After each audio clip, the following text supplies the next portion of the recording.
इंसान की जब सच में बुद्धि खुल जाए तभी वो इंसान होता है।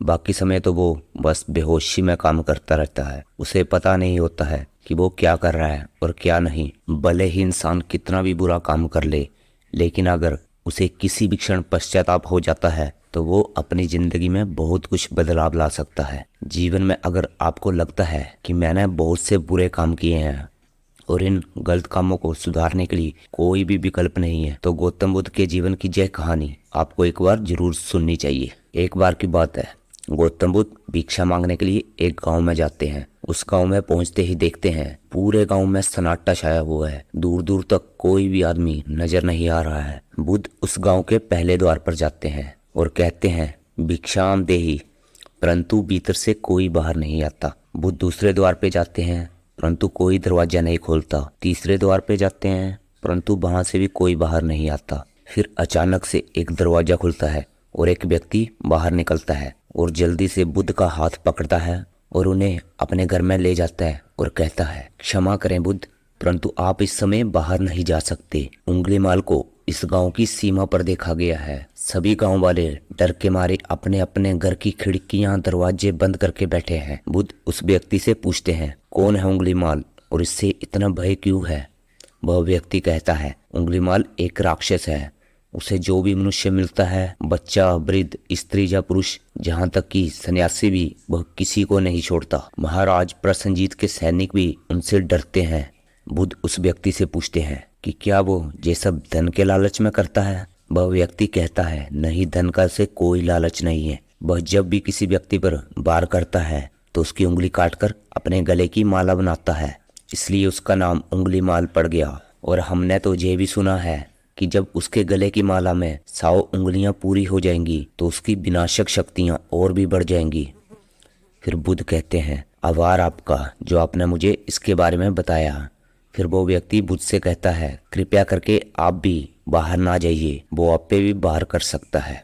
बुद्ध कहते हैं, भय से मैं अपनी राह छोड़ दूं, ऐसा मैंने कभी नहीं किया। मुझे भिक्षा मांगते देख जन जन के हृदय में उंगलीमाल का भय कम होगा। फिर वो व्यक्ति कहता है, नहीं बुद्ध, आप मत जाइए, वो बहुत ही खतरनाक है। बुद्ध कहते हैं, वो खतरनाक नहीं बल्कि दुखी है और मुझे उसके पास जाना होगा क्योंकि उसे मेरी आवश्यकता है। इतना कहकर बुद्ध उस व्यक्ति के पास से चले जाते हैं। कुछ दूर चलने के बाद बुद्ध एक वन में प्रवेश करते हैं। वन में चारों ओर एक सन्नाटा छाया होता है। दूर दूर तक ना ही कोई मनुष्य और ना ही कोई पशु पक्षी दिखाई दे रहा होता है, परंतु बुद्ध अपने मार्ग पर आगे बढ़ते रहते हैं। तभी अचानक बुद्ध के सामने उंगलीमाल आकर खड़ा हो जाता है। उसका रूप इतना भयानक होता है कि कोई भी व्यक्ति उसे देखते ही भयभीत हो जाए। उसके गले में उंगलियों की माला होती है, चेहरा और हाथ रक्त से सने होते हैं और शरीर बलशाली होता है। उसका रूप इतना भयानक होता है कि किसी भी साधारण व्यक्ति के प्राण उसे देखते ही निकल जाएं, परंतु बुद्ध पर उंगलीमाल के डरावने रूप का कोई असर नहीं होता। बुद्ध कुछ क्षण तक एक शांत सी मुस्कुराहट के साथ उंगलीमाल की तरफ देखते हैं और फिर उसके बगल से होकर अपने मार्ग की तरफ आगे निकल जाते हैं। बुद्ध को ऐसा करते देख उंगलीमाल को यह समझ नहीं आ रहा होता कि उसके साथ क्या हो रहा है। उंगलीमाल मन ही मन सोचता है कि मुझे देखकर लोग या तो भाग जाते हैं या मुझे देखते ही मर जाते हैं या फिर अपने प्राणों की भीख मांगने लगते हैं। मैंने कई सन्यासियों को भी मारा, लेकिन मैंने आज तक कभी कोई ऐसा व्यक्ति नहीं देखा है जो मुझे नजरअंदाज करके अपने मार्ग में आगे बढ़ जाए। या तो इसने मुझ पे ध्यान ही नहीं दिया होगा या फिर हो सकता है कि ये देख ही ना सकता हो, परंतु मुझे इससे क्या, मुझे तो अपनी उंगलियों की माला पूरी करनी है। उंगलीमाल बुद्ध को आवाज लगाता है, ओ साधु रुक। फिर भी बुद्ध उंगलीमाल को नजरअंदाज करते हैं और अपने मार्ग में आगे बढ़ते रहते हैं। उंगलीमाल और भी क्रोधित हो जाता है और बुद्ध को आवाज लगाता है, ओ साधु रुक। फिर बुद्ध रुक जाते हैं।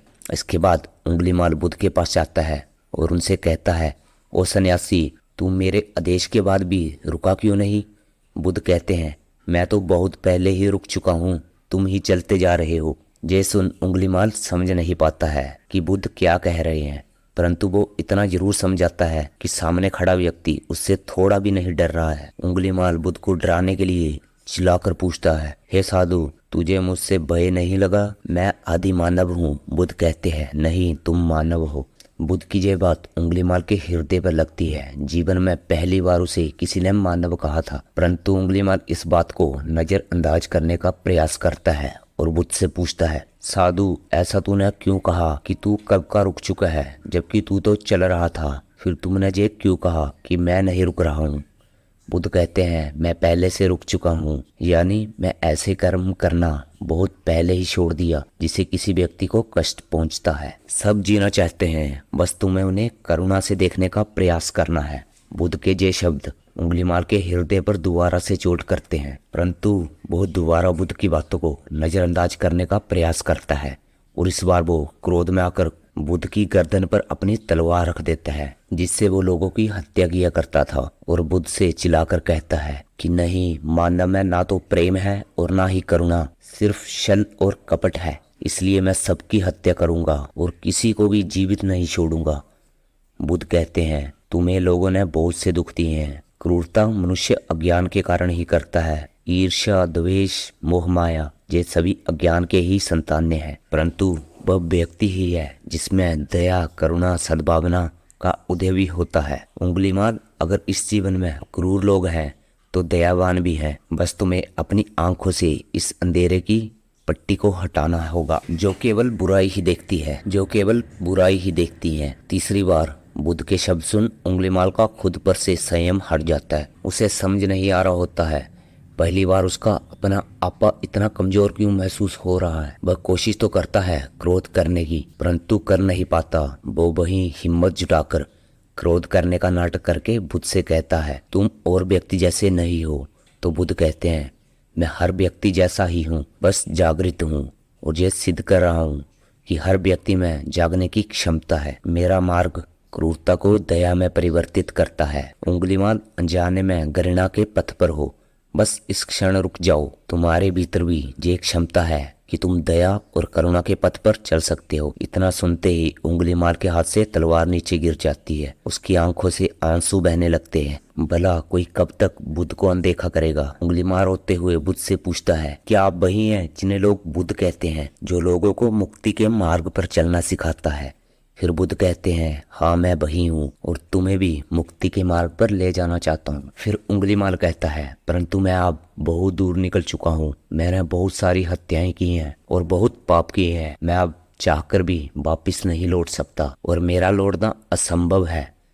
बुद्ध कहते हैं, असंभव कुछ भी नहीं, जब जागो तब सवेरा। उंगलीमाल कहता है, अब मैं जीवन की ओर नहीं लौट सकता, बहुत देर हो चुकी है।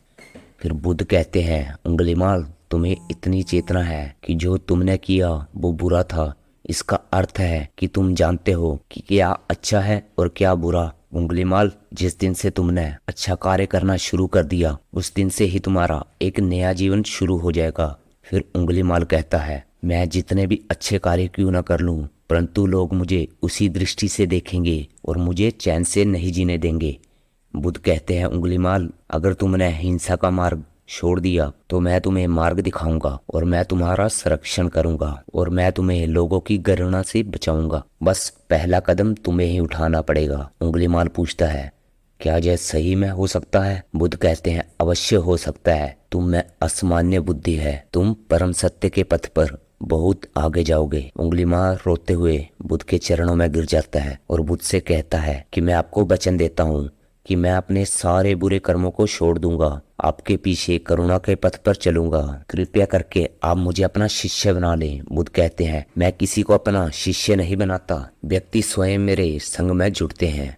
उंगलीमाल उसी समय बुद्ध का शिष्य बन जाता है। बुद्ध का भिक्षु बनने के बाद उसका नाम अहिंसक पड़ जाता है। बुद्ध ने जैसा उसका नाम रखा था, जीवन में ठीक वैसा ही वह बन चुका था। जब अहिंसक प्रथम बार अन्य भिक्षुओं के साथ एक गांव में भिक्षा मांगने जाता है तो गांव के कुछ लोग उससे बदला लेने के लिए उसे लाठी डंडों से पीटने लगते हैं। जब यह बात बुद्ध को पता चलती है तो वह तुरंत उस बचाने के लिए उसके पास पहुंचते हैं और अपने शरीर को उन लाठी डंडों के बीच में ले जाते हैं जो अहिंसक को पड़ रही होती हैं। बुद्ध को देखकर वो गाँव वाले डंडे और पत्थर मारना बंद कर देते हैं। सभी लोग बुद्ध से कहते हैं, बुद्ध, आप क्यों इस हत्यारे उंगलीमाल की रक्षा कर रहे हैं। ना जाने कितने लोगों की जानें ली है इसने। बुद्ध ने कहा, यह उंगली माल नहीं है, बल्कि इसका नाम अब अहिंसक है। अब यह आपकी तरह ही एक मानव है। गांव वाले कहते हैं ऐसा आदमी कभी नहीं बदल सकता। तो बुद्ध कहते हैं यह बदल चुका है, बस आप लोग इसे पुराने दृष्टि से देख रहे हैं। यदि यह उंगली माल होता तो आप में से किसी में भी इतना साहस था कि कोई भी इसे एक उंगली भी उठा सके। यह आपका हर बार खाता रहा। क्या इसने पलट कर आप पे बार किया? नहीं ना। क्या यह परिवर्तन आपको नहीं देखा? आज इसने अपना लहू बहाकर सारे बुरे कर्मों को धो डाला है। आप लोगों से इतनी मार खाने के बाद भी इसके हृदय में क्रोध नहीं है। यह तो बदल गया है, परंतु आप कब बदलेंगे? इतने में ही उन गांव वालों में एक स्त्री कहते हैं, इसमें परिवर्तन मैंने स्वयं देखा है। वह स्त्री गांव वालों से कहती है, आप में से ऐसा कौन है जो दूसरों के दुखों में दुखी हो, दूसरों की पीड़ा सहन ना हो तो उसे हर प्रकार की सहायता प्रदान करे? और ऐसा अहिंसक ने किया है। 2 दिन पहले एक व्यापारी अपनी पत्नी को ले जा रहा था और उसकी पत्नी गर्भ की पीड़ा से व्याकुल थी। उस समय मैं भी पास से ही गुजर रही थी, इसलिए मैं भी दौड़ी दौड़ी आ गई। उस स्त्री की पीड़ा बढ़ती ही जा रही थी। घना जंगल होने के कारण उसे कहीं ले जाया भी नहीं जा सकता था। तभी जब भिक्षु वहाँ पहुँचा और मुझसे पूछा, क्या हुआ बहन? मैंने बताया कि यह स्त्री पीड़ा में है और इस घने वन में हम कुछ कर भी नहीं पा सकते। कब तक ये अपना कष्ट भोगेगी? कहीं इसके और इसके शिशु के प्राण ना चले जाएं। फिर इस भिक्षु ने कहा कि ऐसा नहीं होगा, मैं अभी अपने गुरु के पास जाऊंगा, वह अवश्य कोई मार्ग दिखाएंगे। इतना कहकर वह भिक्षु वहाँ से भागते हुए चला गया।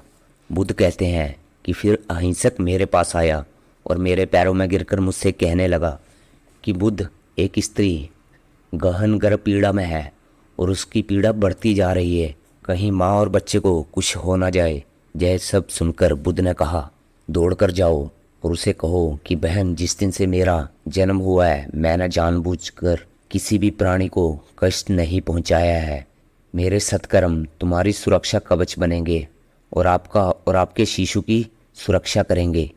अहिंसक ने मुझसे कहा, परंतु यह तो असत्य होगा बुद्ध।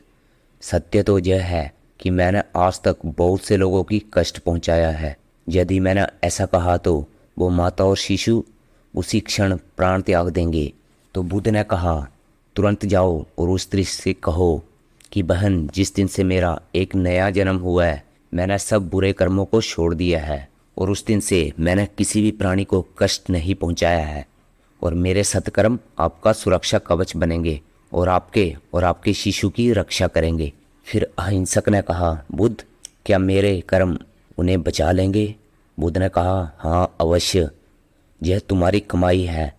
या तो इसे अपने लिए बचा के रखो या फिर पराये पर खर्च कर दो। अपने कमाए सत्कर्म किसी पराये पर खर्च करने से पहले अहिंसक ने एक क्षण भी नहीं सोचा और उस स्त्री और शिशु की जान बचाने के लिए वहाँ से चला आया। वो स्त्री कहती है, हाँ, यह भिक्षु वहाँ पर जब दौड़कर वापस आया उस समय भी वो स्त्री गहन पीड़ा से जूझ रही थी। इसने अपने दोनों हाथ जोड़े और आंखें बंद करके कहने लगा, बहन, जिस क्षण से मैं भिक्षु बना हूँ उस समय से मैंने कोई बुरे कर्म नहीं किए जिससे किसी भी मनुष्य को कष्ट पहुँचे। मेरे सत्कर्म आपके लिए सुरक्षा कवच बनेंगे और आपके शिशु की रक्षा करेंगे। इतना कहते ही उस स्त्री ने अपने बच्चे को जन्म दे दिया। फिर बुद्ध कहते हैं, दूसरों के दुखों से दुखी होने वाला यह व्यक्ति कैसे किसी को दुख दे सकता है? यदि यह भिक्षु मन का सच्चा ना होता तो वह स्त्री कब का अपने प्राण त्याग चुकी होती। फिर अहिंसक ने बुद्ध से कहा, इन्हें मत रोकिए बुद्ध, इन्हें मारने दीजिए, तब तक मारने दीजिए जब तक इनका क्रोध शांत ना हो जाए। फिर बुद्ध अहिंसक से कहते हैं, कर्म और गुणों के बहार हो तुम। आज तुमने अपने अहिंसक को सिद्ध कर दिया है। बुद्ध और उस स्त्री की बात सुनकर सभी गांव वाले कहते हैं, आप सही कह रहे हैं बुद्ध, अहिंसक बदल चुका है, पर हमसे ही देखने में भूल हो गई थी। हम भी सोचते हैं कि हमने बहुत सारे गलत काम किए हैं और इन्हें सुधारने का कोई विकल्प नहीं है। पर गौतम बुद्ध कहते हैं, चाहे आप कितने भी बुरे काम क्यों ना कर लो, लेकिन आप अगर एक विचार अपने मन में लाते हैं कि अब मुझे कुछ सही करना है, तो वही विचार आपके रूपांतरण का कारण बन सकता है। लेकिन ज़रूरी है कि आप अपना पहला कदम उठाएं। दोस्तों, हमारी कहानी आपको कैसी लगी कमेंट करके अपनी राय ज़रूर दें और हमारे चैनल को लाइक सब्सक्राइब ज़रूर करें। धन्यवाद।